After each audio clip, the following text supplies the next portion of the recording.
উৰুখা পজা শব্দটো আপুনি হয়তো গান কবিতাত বহুবাৰ শুনিছে। কিন্তু আপুনি কল্পনা কৰি পাইছেনে উৰুখা পজাৰ প্ৰকৃত জীয়া ছবি? আজি আমি দেখুৱাম এগৰাকী দুৰ্ভগীয়া বৃদ্ধাৰ দুৰৱস্থা। ৰাজ্যত এতিয়া ধুমুহা বলিছে পৰিৱৰ্তনৰ। চৰকাৰে বাৰে বাৰে আওৰাইছে পৰিৱৰ্তনৰ শ্লোগান। কিন্তু প্ৰকৃতাৰ্থত চৰকাৰে ঘোষণা কৰি অহা এই পৰিৱৰ্তন হৈছে কাৰ? চৰকাৰ, জনতা নে আমোলা বিষয়াৰ? এইগৰাকী যোৰহাটৰ পানীচকুৱা গাঁও পঞ্চায়তৰ অন্তৰ্গত এগৰাকী মহিলা। মহিলাগৰাকীৰ নাম মিনু বৰা। প্ৰথমে ভালদৰে মন কৰক এই বাসগৃহটো।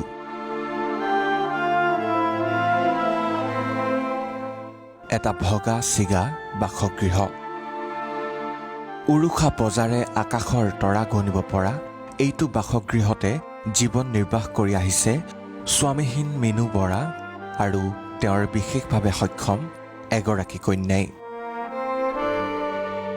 খুজি মাগি দুবেলা দুসাঁজ মোকোলাই অহা এইগৰাকী দৰিদ্ৰ মহিলাক কেতিয়াবা পোহৰে খালী পেটতেই খুন্দিয়ায়।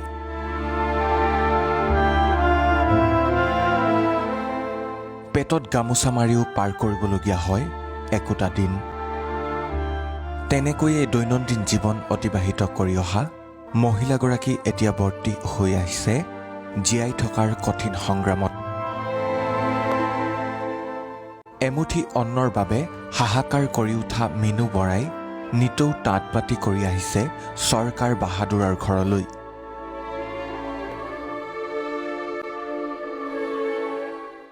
মই এনেকৈ পানীৰ ওপৰত উঠি আছোঁ আৰু প্ৰতিখন চৰকাৰক মই ঘৰ বিচাৰিলোঁ, কিন্তু কোনো চৰকাৰৰ পৰা মই ঘৰ এটা নাপালোঁ আৰু আজিলৈকে নাই পোৱা।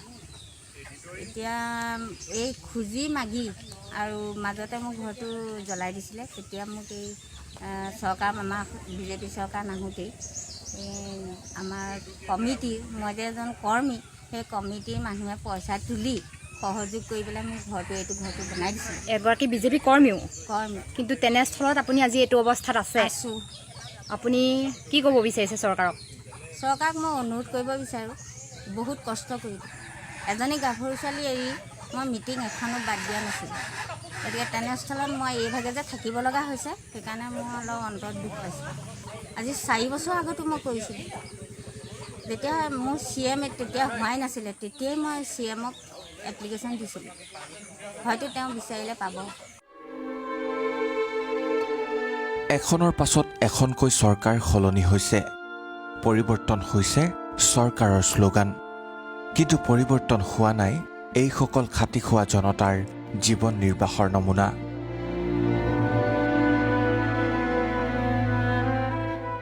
পূৰ্বৰ তৰুণ গগৈৰ চৰকাৰৰ 15 বছৰৰ বিকাশ, 15 বছৰৰ বিশ্বাস আৰু বিকশিত অসমৰ শ্লোগানক তছনছ কৰি পৰিৱৰ্তনৰ শ্লোগানেৰে শাসনলৈ আহিছিল সৰ্বানন্দ সোণোৱাল নেতৃত্বাধীন বিজেপি চৰকাৰ।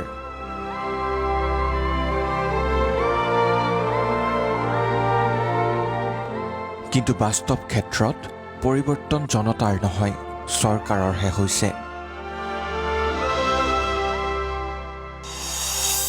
ক'ত গ'ল প্ৰধানমন্ত্ৰী Awas Yojana?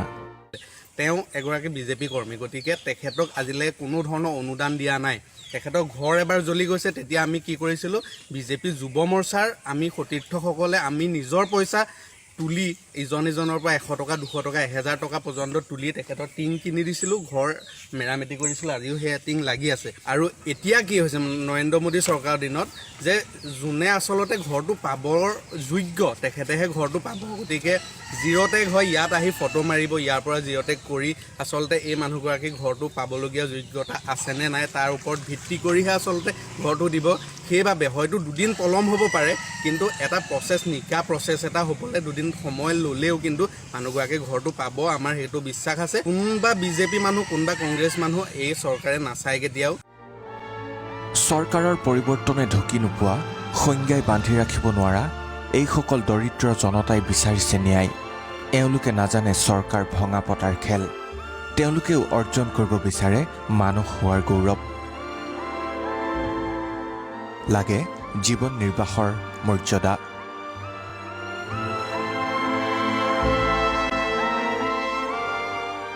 News desk report, প্ৰতিবিম্ব live. GATE, Guwahati Accident Trauma and Emergency Hospital. We cater the low socio-economic structure of Assam by its electricity free wall. So keep smiling with GATE Hospital.